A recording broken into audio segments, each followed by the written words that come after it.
નમસ્કાર મિત્રો, કેમ છો બધા? મજામાં છો ને? હું દેવાંગ પ્રજાપતિ, આપ સૌનું મારી આ યુટ્યુબ ચેનલ કે જેનું નામ છે દેવાંગ સર કેમિસ્ટ્રી, તેમાં હાર્દિક સ્વાગત કરું છું. મિત્રો, ઘણા સમય પછી ધોરણ 11 ગુજરાતી મીડિયમ માટે એક નવા પ્રકરણની શરૂઆત કરવા જઈ રહ્યો છું. મિત્રો, આજરોજ ધોરણ 11 રસાયણ વિજ્ઞાન બોર્ડ, ગુજકેટ, નીટ તથા JEE જેવી પરીક્ષાઓ માટે એક સરસ મજાનું પ્રકરણ કે જેનું નામ છે ઉષ્માગતિશાસ્ત્ર, ધોરણ 11ની અંદર એકમ 6 વિડીયો નંબર 1 ઉષ્માગતિશાસ્ત્રની શરૂઆત કરવા મિત્રો જઈ રહ્યો છું, કે જેમાં આજરોજ પ્રસ્તાવના અને ઉષ્માગતિકીય પર્યાયોની આપણે ચર્ચા કરીશું. તો ચાલો મિત્રો શરૂ કરીએ છીએ આજનો આ સરસ મજાનો વિડીયો. વિડીયોને સ્ટાર્ટ કરું એ પહેલાં જે વિદ્યાર્થી મિત્રો ચેનલમાં નવા છે તે વિદ્યાર્થી મિત્રો ચેનલને સબસ્ક્રાઈબ જરૂરથી કરી દેજો મિત્રો. તથા તમને કહી દઉં કે ગુજરાતી મીડિયમની અંદર ધોરણ 11માં ઘણા બધા પ્રકરણ ઓલરેડી આપણે ફિનિશ કરી ચૂક્યા છે.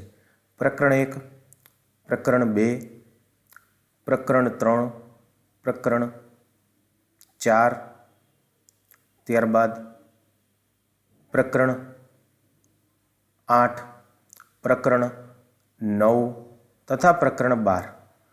આટલા એકમો ઓલરેડી આપણે ગુજરાતી મીડિયમમાં મિત્રો ફિનિશ કરી ચૂક્યા છે, અને આજ રોજ તેની અંદર આપણે એક નવું પ્રકરણ ઉમેરવા જઈ રહ્યા છે કે જેનું નામ છે ઉષ્માગતિશાસ્ત્ર.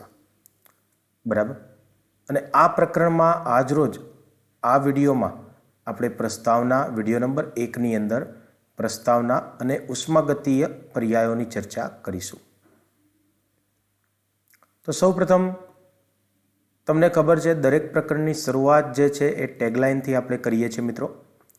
તો આ સાર્વત્રિક અંતરવસ્તુનો માત્ર એક ભૌતિકવાદ છે જે પાયાની સંકલ્પનાઓના અનુપ્રયોગના ઢાંચામાં છે. તેની મને ખાતરી છે કે તે કદી પણ નકારી શકાશે નહીં. આવું એક સરસ મજાનું વાક્ય આલ્બર્ટ આઇન્સ્ટાઈન દ્વારા કહેવામાં આવ્યું હતું. તો આવા સરસ મજાના વાક્યથી આપણે આ પાઠની શરૂઆત કરીશું મિત્રો. તો સૌપ્રથમ પ્રસ્તાવના પાઠની આપણે જોઈશું. તો સૂક્ષ્મ દ્રષ્ટિએ જોઈએ આપણે એકદમ માઇક્રો લેવલ ઉપર, તો કોઈ પણ રાસાયણિક પ્રક્રિયાઓ જે છે એ સમાન પ્રક્રિયા થતી હોય છે. કેવી રીતે? તો એની સમજૂતી આપી દો. કાં બંધ બનતો હોય, કાં બંધ તૂટતો હોય, બેમાંથી એક વસ્તુ તો થતી જ હોય છે.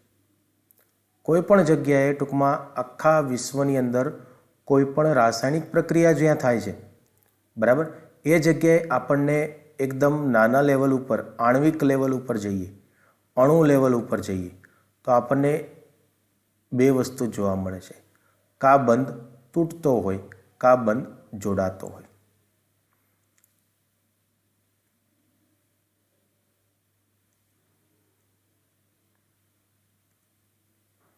દાખલા તરીકે બીજું તમને કહું, એ જ વસ્તુના ઉદાહરણમાં ધ્યાનમાં લઈને, કાં પ્રક્રિયાને થવા માટે આપણે તેને ઉર્જા આપવી પડે અથવા પ્રક્રિયાના અંતમાં આપણને ઉર્જા પ્રાપ્ત થાય. એટલે કે કોઈ રાસાયણિક પ્રક્રિયા થવા માટે આપણે ઉર્જા આપવી પડે અથવા પ્રક્રિયા આપણને ઉર્જા આપે. આ બેમાંથી એક વસ્તુ થતું હોય છે. દાખલા તરીકે અહીંયા આપણી પાસે H2 છે વાયુ અવસ્થામાં, એને જો ઉર્જા આપવામાં આવે તો તે પરમાણ્વીય અવસ્થામાં રૂપાંતરિત થાય છે. એ જ રીતે ક્લોરીન વાયુ છે, બરાબર, એને પણ જો ઉર્જા આપવામાં આવે તો તે ક્લોરીન પરમાણુની અંદર રૂપાંતરિત થાય છે. તો આથી વિરુદ્ધ આપણે કહીએ તો કે જ્યારે બંધ નિર્માણ થતા હોય, ઉર્જા ઉત્પન્ન થાય છે. કોઈ જગ્યાએ બંધનું નિર્માણ થતું હોય ત્યારે ઉર્જા ઉત્પન્ન થાય છે. અર્થાત રાસાયણિક બંધ નિર્માણની પ્રક્રિયા કેવી હોય છે? ઉષ્મા શોષક. બરાબર, કેવી? ઉષ્મા શોષક. H2 વત્તા Cl2 2HCl અને ઉર્જા મુક્ત થાય છે. તો કોઈ પણ રાસાયણિક પ્રક્રિયા છે એ બે પ્રકારની થતી હોય છે. એક ઉષ્મા શોષક અને બીજી ઉષ્મા ક્ષેપક. તો ક્ષેપકને અંતે ઉર્જા મુક્ત થતી હોય છે. જો આ રહી, આ ક્ષેપક પ્રક્રિયા છે. બરાબર, ત્યાં ઉર્જા મુક્ત થતી હોય છે રાસાયણિક પ્રક્રિયાને અંતે. અને આ જે ઉપર આપણે પ્રક્રિયા જોઈ છે એ ઉષ્મા શોષકનું ઉદાહરણ છે. બરાબર, તો કોઈ પણ રાસાયણિક પ્રક્રિયા છે મિત્રો એ બે પ્રકારની હોય છે. કાં ઉષ્મા શોષક હોય કે જેની અંદર પ્રક્રિયા થવા માટે આપણે ઉર્જા આપવી પડે, અને કાં તો તે ઉષ્મા ક્ષેપક હોય એટલે કે પ્રક્રિયાના અંતે આપણને ઉર્જા પ્રાપ્ત થતી હોય.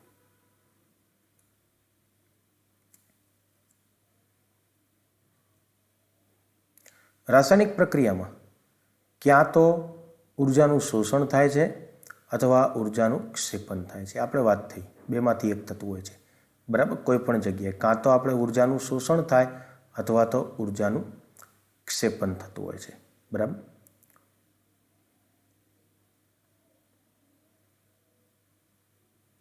આવું જ એક ઉદાહરણ લઈએ. જ્યારે એન્જિનમાં, અહીંયા જો એક એન્જિન આપણે દોરેલું છે, આ એન્જિનની અંદર બળતણનું દહન થાય, ટૂંકમાં પેટ્રોલ, ડીઝલ અથવા કોઈ આવું બળતણ આપણે આપેલું હોય અને તેનું દહન થાય, ત્યારે તે રાસાયણિક ઉર્જાના ઉપયોગ દ્વારા યાંત્રિક કાર્ય કરવા માટે પ્રેરાતું હોય છે.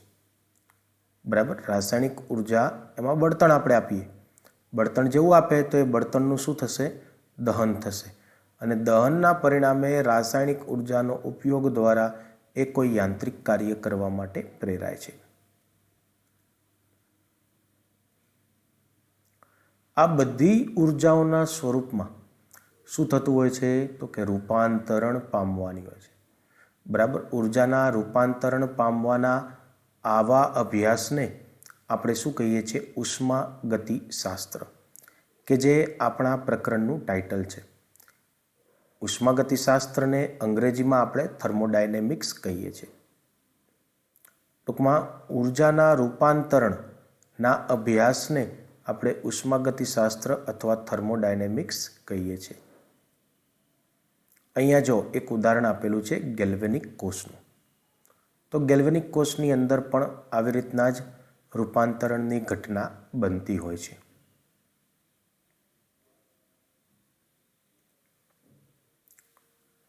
આણ્વિક લેવલે આપણે જોઈએ, બરાબર, એકદમ નાના લેવલ ઉપર એને આપણે ઝૂમ કરીને જોઈએ છીએ અહીંયા જો. તો આમ ઉષ્માગતિશાસ્ત્ર એ રાસાયણિક ગતિકીના અભ્યાસથી કેવું છે? સ્વતંત્ર. હવે જો ઉષ્માગતિશાસ્ત્ર અને રાસાયણિક ગતિકી આ બંને વસ્તુ અલગ છે. બરાબર, એટલે ઉષ્માગતિશાસ્ત્રનો જો અભ્યાસ તમે કરતા હો, બરાબર, તો તેની અંદર રાસાયણિક ગતિકીની ક્યાંય ચર્ચા આવતી નથી. બંને એકબીજાથી કેવા છે? સ્વતંત્ર. બરાબર, તે પ્રારંભિક પ્રણાલી અને અંતિમ પ્રણાલીમાં ઉર્જાના રૂપાંતરણ પર આધારિત છે. કોણ? તો કે ઉષ્માગતિશાસ્ત્ર.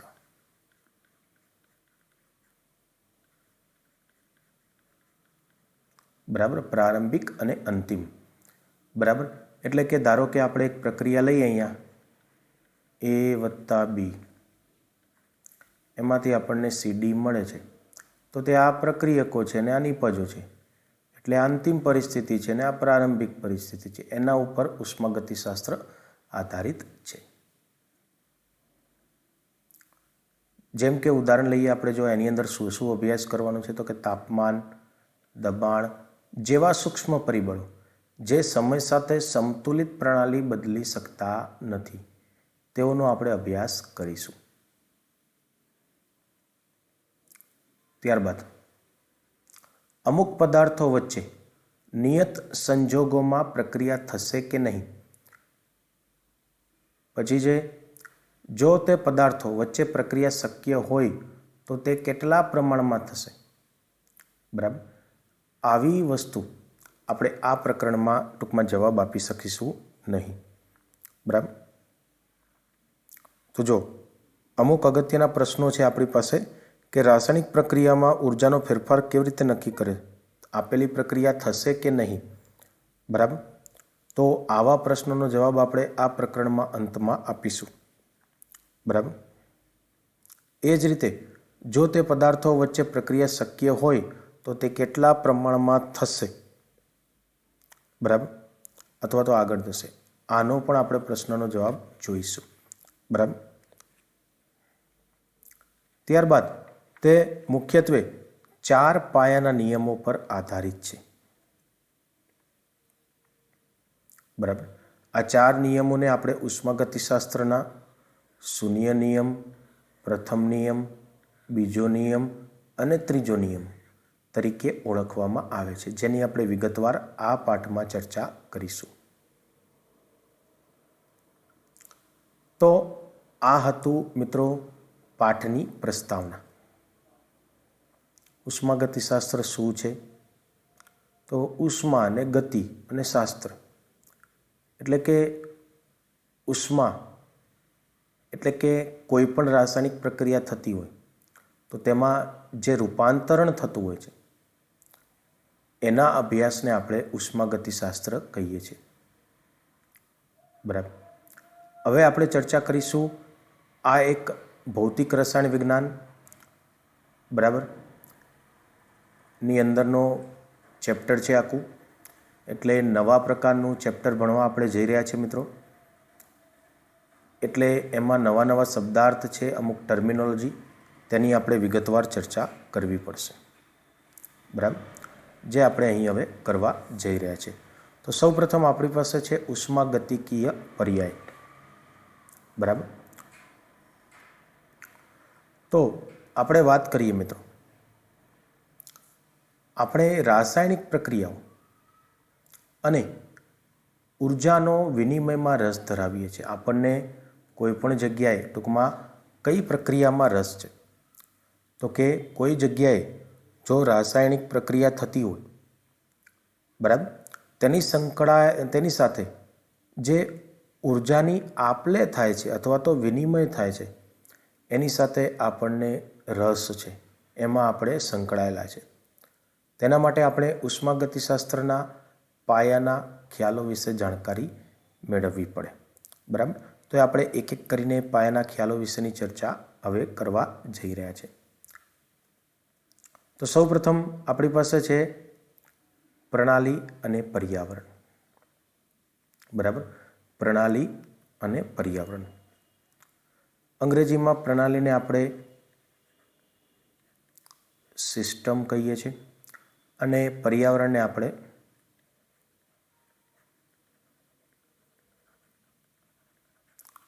સરાઉન્ડિંગ્સ કહેવાય છે. બરાબર,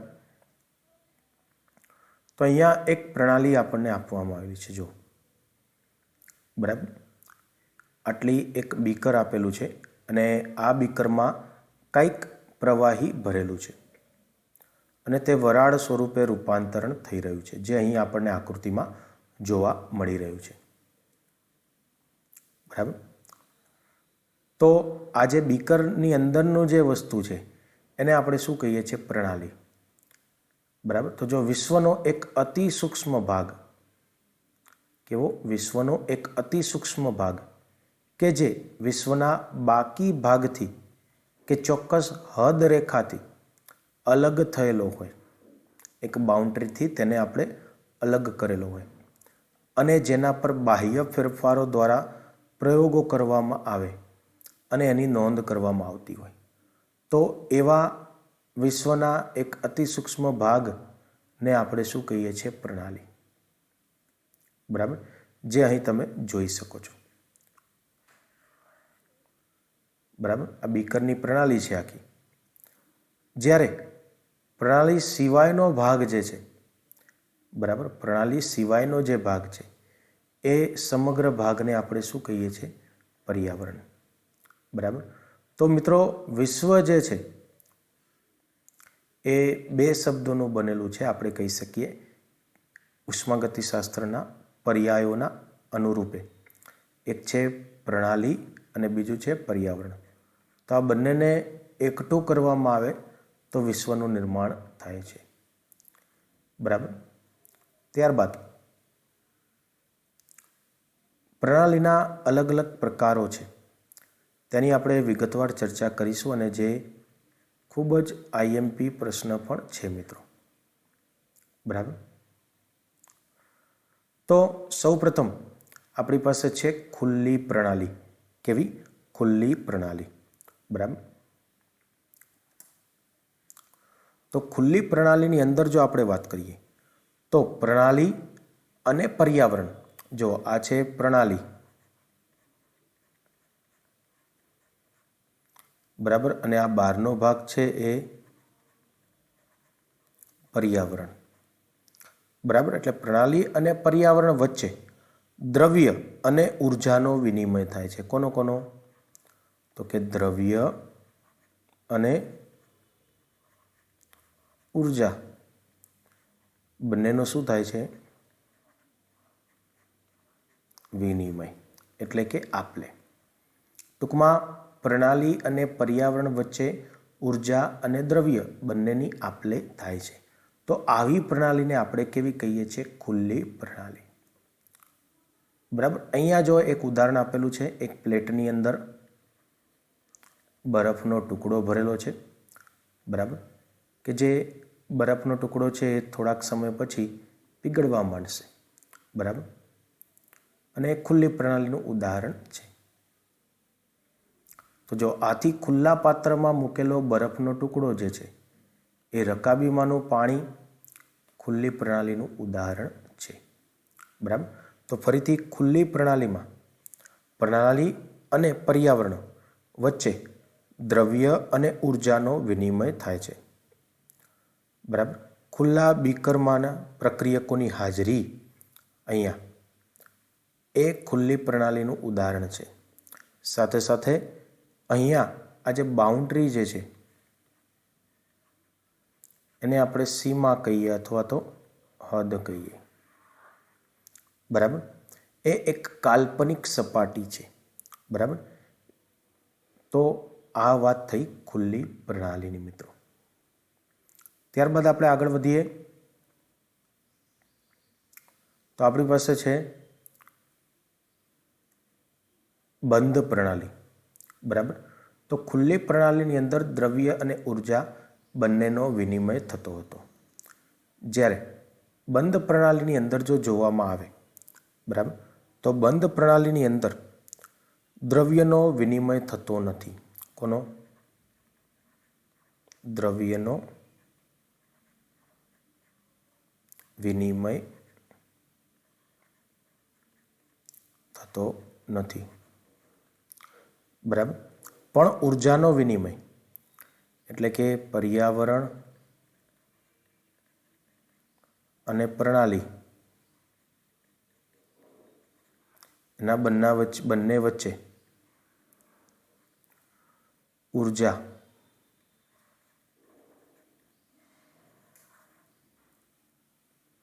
ઉર્જાની આપલે અથવા તો વિનિમય થાય છે. બરાબર. ઉદાહરણ આપણે લઈએ તો જો કોપર અને સ્ટીલ જેવા વહન કરતા પદાર્થોના બંધ પાત્રમાં રાખેલા પ્રક્રિયકો બંધ પ્રણાલીનું ઉદાહરણ છે. કોનું? કોપર અને સ્ટીલ જેવા વહન કરતા પદાર્થોમાં બંધ પાત્રમાં કોઈ વસ્તુ આપણે રાખીએ, બરાબર, તો એને આપણે શું કહીએ છીએ? બંધ પ્રણાલીનું ઉદાહરણ. તો જો જે પ્રણાલી પર્યાવરણ સાથે ઉર્જાની આપલે આપમેળે કરી શકે પરંતુ દ્રવ્યની આપલે આપમેળે કરી શકતું નથી, તેને આપણે બંધ પ્રણાલી કહીએ છીએ. બરાબર. ત્યારબાદ આપણે આગળ વધીશું. તો ટૂંકમાં જો આપણે બે પ્રણાલીની ચર્ચા કરીએ અહીંયા, બરાબર, ખુલ્લી પ્રણાલી કે જેમાં કોણ કોણ? તો કે દ્રવ્ય અને ઉર્જા બંનેનો વિનિમય થતો હોય. બંધ પ્રણાલી કે જેમાં માત્ર ઉર્જાની આપલે જ થાય છે, દ્રવ્યનો વિનિમય થતો નથી. ત્યારબાદ હવે આપણે આગળ વધીશું નિરાળી પ્રણાલી. કેવી? નિરાળી પ્રણાલી. તો નિરાળી પ્રણાલીની અંદર આપણે આદર્શ રીતે જોઈએ તો દ્રવ્ય તથા ઉર્જા બંનેમાંથી કોઈ પણનો વિનિમય થતો નથી. બરાબર? દ્રવ્ય અને ઉર્જા બંનેનો વિનિમય નથી થતો. બરાબર? દ્રવ્ય પણ પર્યાવરણમાંથી પ્રણાલીમાં નથી જતું કે પ્રણાલીમાંથી પર્યાવરણમાં પણ નથી જતું અને પર્યાવરણમાંથી પ્રણાલીમાં પણ નથી જતું. બરાબર? દ્રવ્ય અને ઉર્જા બંને. અહીંયા કેટલાક ઉદાહરણો આપવામાં આવેલા છે. થર્મોસ ફ્લાસ્ક, બરાબર, કે જેની અંદર આપણે ગરમ ચા, બરાબર, ભરતા હોઈએ છીએ અને જે સવારથી સાંજ સુધીમાં ગરમ ને ગરમ જ રહેતી હોય છે. તો સારી કક્ષાના થર્મોસ ફ્લાસ્કમાં મૂકેલી ગરમ ચા જે તે સમયે તેનું ઉદાહરણ પૂરું પાડે છે. કોનું? નિરાળી પ્રણાલીનું. પરંતુ થોડા સમય બાદ બંધ પ્રણાલીનું ઉદાહરણ પૂરું પાડે છે. કેવી રીતે? તો કે આથી જ નિરાળી પ્રણાલીનું કોઈ આદર્શ ઉદાહરણ નથી. કારણ કે આપણે એવું માની લઈએ છીએ કે આ તો ગરમ ને ગરમ રહે, પરંતુ એવું નથી. બરાબર? સવારથી સાંજ સુધીમાં સવારે ગરમ ભર્યું હોય તો સાંજે તમને થોડોક ગરમાવો ઘટી જશે, એટલે કે થોડું ઠંડુ પડી જવાનું છે. આદર્શ રીતે કહીએ તો નિરાળી પ્રણાલીનું કોઈ ઉદાહરણ નથી. બરાબર? પણ અહીંયા નિરાળી પ્રણાલી એટલે શું? બરાબર, તેની આપણે ચર્ચા કરી રહ્યા છીએ. તો જો નિરાળી પ્રણાલીમાં દ્રવ્ય અથવા ઉર્જા બંનેમાંથી કોઈનો વિનિમય થતો નથી. બરાબર? એટલે થર્મોસ એનું એક ઉદાહરણ છે નિરાળી પ્રણાલીનું. બરાબર? કે જેની દિવાલ કેવી છે? ઉષ્મારોધક. કેવી છે? ઉષ્મારોધક. કે જે ઉષ્માને અંદરથી બહાર, એટલે કે પ્રણાલીમાંથી પર્યાવરણમાં કે પર્યાવરણમાંથી પ્રણાલીમાં જવા દેતી નથી. ત્યારબાદ પ્રક્રમ એટલે શું તેની આપણે ચર્ચા કરીશું. બરાબર? તો પ્રણાલીનું એક અવસ્થામાંથી બીજી અવસ્થામાં થતું પરિવર્તન, કે જ્યારે પ્રણાલી કોઈ એક અવસ્થામાંથી બીજી અવસ્થામાં પરિવર્તિત થાય છે તો તેને આપણે શું કહીએ છીએ? પ્રક્રમ. પ્રક્રમને અંગ્રેજીમાં આપણે પ્રોસેસ કહેવાય છે. બરાબર? અહીંયા એક પ્રક્રમનું ઉદાહરણ આપેલું છે. એક પ્લેટમાં બરફ એટલે કે આઈસ આપણે ભરેલો છે, કે જે બરફ થોડાક સમય પછી જો વાતાવરણમાં ખુલ્લો રાખવામાં આવે તો H2O જે ઘન અવસ્થામાં હતું એ ધીરે ધીરે H2O પ્રવાહી અવસ્થામાં થવા લાગે છે. તો આને આપણે એક પ્રક્રમનું ઉદાહરણ લઈ શકીએ. આ પરિવર્તન દરમિયાન જો પ્રણાલીનું તાપમાન બદલાતું ના હોય, એટલે કે તાપમાન અચળ રહેતું હોય, તો તેવા પ્રક્રમને સમતાપી પ્રક્રમ કહે છે. આઇસોથર્મલ, કે જ્યાં તાપમાનમાં કોઈ ફેરફાર થતો નથી.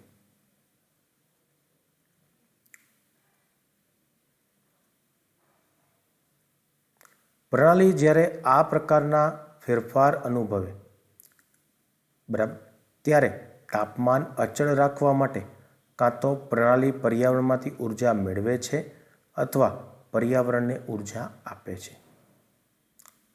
બરાબર? પ્રણાલી જ્યારે આ પ્રકારનો ફેરફાર અનુભવે ત્યારે તાપમાન અચળ રાખવા માટે કાં તો પ્રણાલી પર્યાવરણમાંથી ઉર્જા મેળવે અથવા તો પ્રણાલી પર્યાવરણને ઉર્જા આપે છે, અને એમ કરીને તે તાપમાનને અચળ રાખે છે.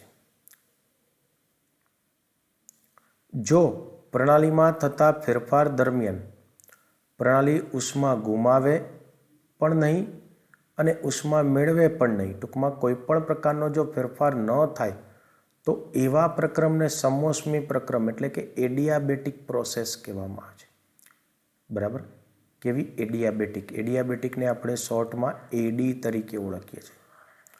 બરાબર? સમોષ્મી પ્રક્રમ.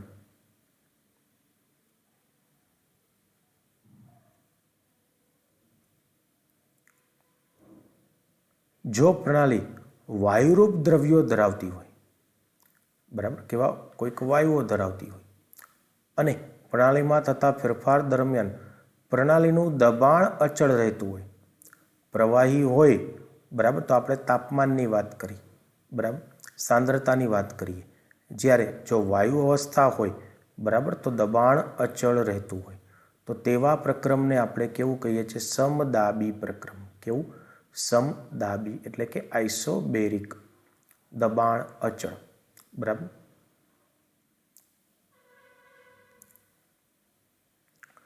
ત્યારબાદ આપણે ચર્ચા કરીશું અવસ્થા વિધેયની.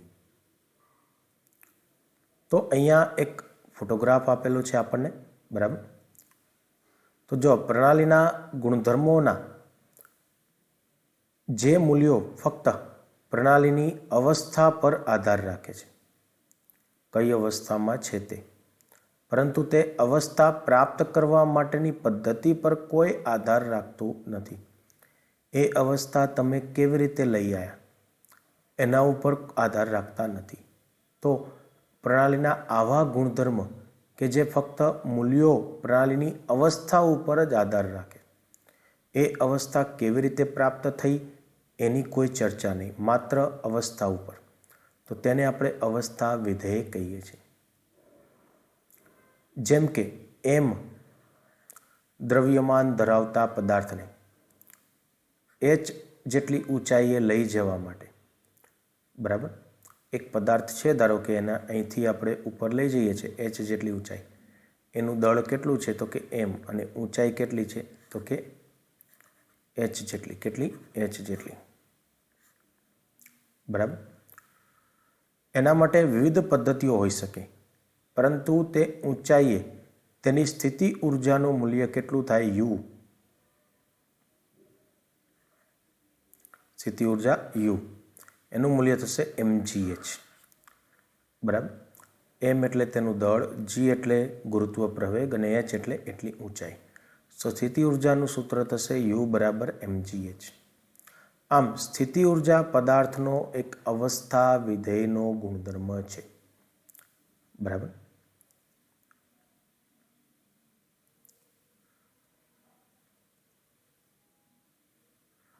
આ જ પ્રમાણે કોઈ પણ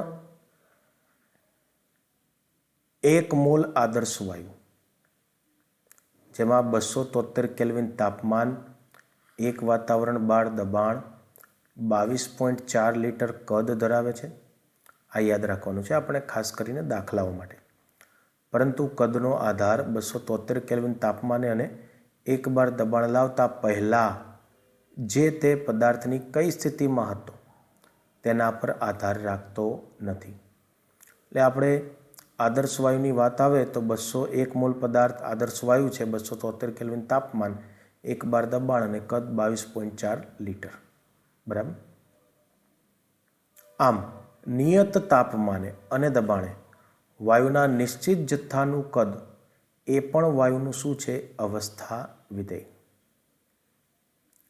અવસ્થા વિધેયો અલગ અલગ હોય છે, જેમાંના કેટલાક અહીં રજૂ કરેલા છે. પદાર્થની આંતરિક ઉર્જા, પદાર્થની એન્થાલ્પી, પદાર્થની એન્ટ્રોપી અને પદાર્થની મુક્ત ઉર્જા. તો આ છે અવસ્થા વિધેય શું છે અને તેના કેટલાક ઉદાહરણ.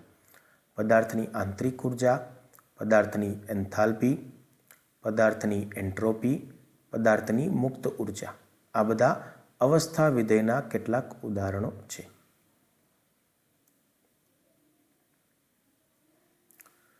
ત્યારબાદ સૌપ્રથમ આપણે આંતરિક ઉર્જા વિશેની ચર્ચા કરીશું. તો જો આંતરિક ઉર્જા માટે પદાર્થના ઘટક કણો વચ્ચે કા આકર્ષણ થાય અને કા અપાકર્ષણ બળો લાગે. ટૂંકમાં કોઈ પણ જગ્યાએ ધારો કે સમજી લો કે અહીંયા જો પ્રોટોન કે જે ધન વીજભાર છે પરમાણુના કેન્દ્રમાં, તો તેની વચ્ચે શું થવાનું છે? અપાકર્ષણ. ઋણ વીજભાર લઈ લઈએ, તેમની વચ્ચે પણ શું થવાનું છે? તો કે અપાકર્ષણ. પરંતુ ધન અને ઋણ, તો તેમની વચ્ચે શું લાગવાનું છે? આકર્ષી બળ, બરાબર. તો અહીંયા બે પ્રકારના બળો પ્રવર્તમાન હોય છે, એક આકર્ષી અને બીજું અપાકર્ષી. તે જ પ્રમાણે ઇલેક્ટ્રોન ઇલેક્ટ્રોન વચ્ચે અપાકર્ષણ, કેન્દ્ર કેન્દ્ર વચ્ચે અપાકર્ષણ, કારણ કે ઇલેક્ટ્રોન ઇલેક્ટ્રોન ઋણવિજભાર ઋણવિજભાર, કેન્દ્ર કેન્દ્ર ધન ધન, બરાબર, એટલે બંને વચ્ચે અપાકર્ષણ થવાનું. અને ઇલેક્ટ્રોન અને કેન્દ્ર વચ્ચે આકર્ષણ બળો હોવાથી પદાર્થ સ્થિતિ ઉર્જા ધરાવે છે. વધુમાં કેન્દ્રમાં રહેલા પ્રોટોન અને ન્યુટ્રોન એ પણ આકર્ષણ બળો અનુભવે છે, જેના કારણે આંતરિક ઉર્જા જળવાયેલી હોય છે.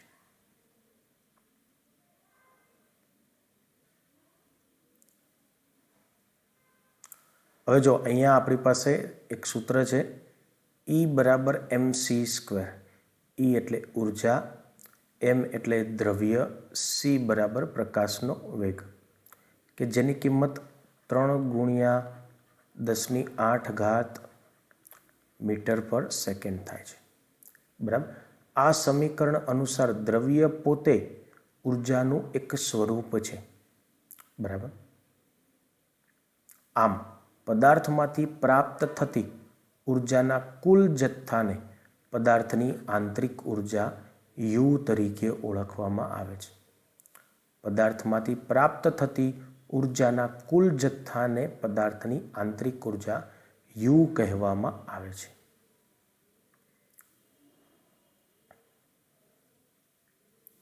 જો અહીંયા એક ઉદાહરણ લઈએ આપણે. પ્રક્રિયકોની આંતરિક ઉર્જા છે એને UR કહીએ છીએ. R એટલે અંગ્રેજીમાં રિએક્ટન્ટ, કે ગુજરાતીમાં જેને પ્રક્રિયકો કહેવાય છે, એ લીધેલા છે. બરાબર.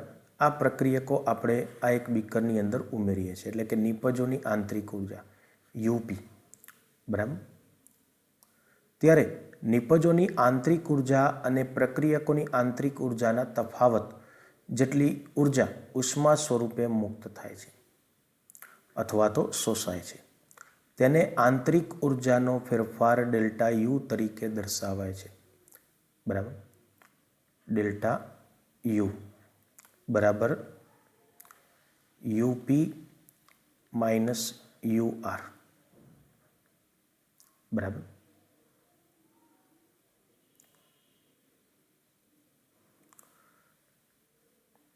આથી જો રાસાયણિક પ્રક્રિયામાં આંતરિક ઉર્જાના ફેરફારથી ઉત્પન્ન થતી ઉષ્મા માપવી હોય તો દ્રવ્યનું કદ અચળ રાખીને પ્રક્રિયા કરવી જોઈએ. ત્યાં વોલ્યુમ જે છે એને આપણે અચળ કરી દેવું પડે. કોઈ પણ રાસાયણિક પ્રક્રિયા જ્યારે અચળ કદે કરવામાં આવે છે ત્યારે થતો ફેરફાર ઉષ્માનો, જેને આપણે QV કહીએ છીએ, એ નિપજની આંતરિક ઉર્જા અને પ્રક્રિયકની આંતરિક ઉર્જાના તફાવત જેટલો હોય છે.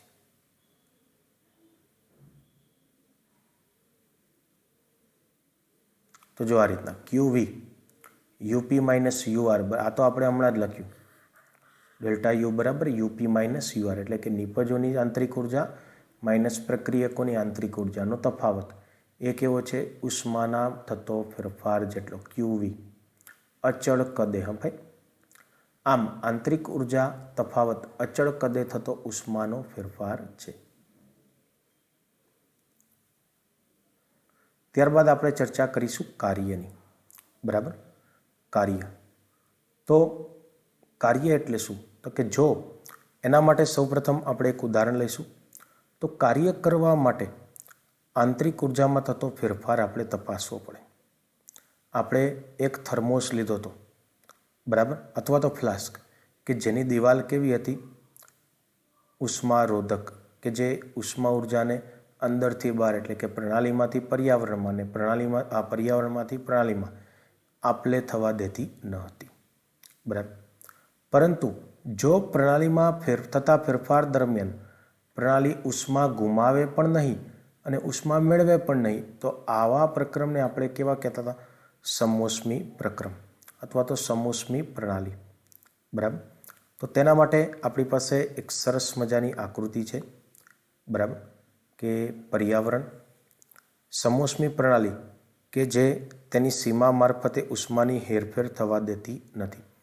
એટલે જો Q, ઉષ્મા ઉર્જાની એન્ટ્રી થવા દેશે નહીં. કેમ? કારણ કે આ દિવાલ કેવી છે? ઉષ્મારોધક. બરાબર. એટલે તે સમોષ્મી પ્રક્રમનું ઉદાહરણ છે.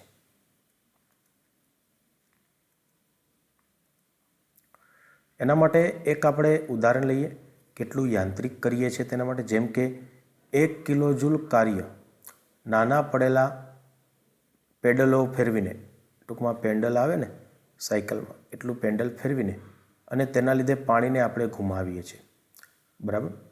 ધારો કે નવી અવસ્થાએ આપણે અવસ્થા બી કહીએ, પહેલી અવસ્થા કઈ હતી એ, અંતિમ આપણને બી કહીએ, તો તેના તાપમાનને આપણે ટીબી કહેશું. શરૂઆતનું તાપમાન હતું ટીએ, બરાબર. તો જણાય છે કે ટીબી ગ્રેટર દેન ટીએ અને તાપમાનમાં ફેરફાર આપણે લઈ લઈએ તો ડેલ્ટા ટી બરાબર ટીબી માઇનસ ટીએ, અંતિમ તાપમાનમાંથી પ્રારંભિક તાપમાન બાદ કરવાનું, બરાબર. અને બંનેની ઉર્જા લઈ લઈએ. ધારો કે તો યુએ શરૂઆતની આંતરિક ઉર્જા હતી, યુબી અંતિમ આંતરિક ઉર્જા, બરાબર. તો આંતરિક ઉર્જાનો જો ફેરફાર લેવામાં આવે ડેલ્ટા યુ, બરાબર, તો એ આપણને શું મળે છે તો કે આંતરિક ઉર્જામાં થતો ફેરફાર ડેલ્ટા યુ બરાબર યુબી માઇનસ યુએ, બરાબર. પછી બીજી વાત કરીએ તો જૂલ નામના વૈજ્ઞાનિકે આ પ્રણાલી પર કાર્ય કેવી રીતના કરવું એની ચર્ચા કરી હતી, બરાબર. ત્યારબાદ ઉષ્મા એટલે શું તેની આપણે વાત કરીશું. તો જો આપણે પ્રણાલીની આંતરિક ઉર્જામાં ફેરફારને પર્યાવરણમાંથી પ્રણાલીમાં કે પ્રણાલીમાંથી પર્યાવરણમાં કાર્ય કર્યા વગર, કોઈ પણ જાતનું કાર્ય કર્યા વગર ઉષ્માની હેરફેરથી કરી શકીએ છીએ. ઉષ્માને અંદરથી બહાર લઈ જાઓ એટલે કે પ્રણાલીમાંથી પર્યાવરણમાં લઈ જાઓ અથવા પર્યાવરણમાંથી પ્રણાલીમાં લઈ જાઓ, એના જેમ આ ઉર્જાનો વિનિમય જે તાપમાનના તફાવતનું પરિણામ છે તેને ઉષ્મા ક્યુ તરીકે ઓળખીએ છીએ. આપણે હવે સમોષ્મી દિવાલોને બદલે ઉષ્મા વહન કરતી દિવાલો મારફતે સમાન તાપમાન ફેરફાર કરીને પ્રમાણે સમાન પ્રારંભિક અને અંતિમ અવસ્થાઓમાંથી ઉર્જાનો ફેરફાર કરીએ. તો જો આ રીતે પર્યાવરણ છે અહીંયા અને અંદર પ્રણાલી છે, બરાબર.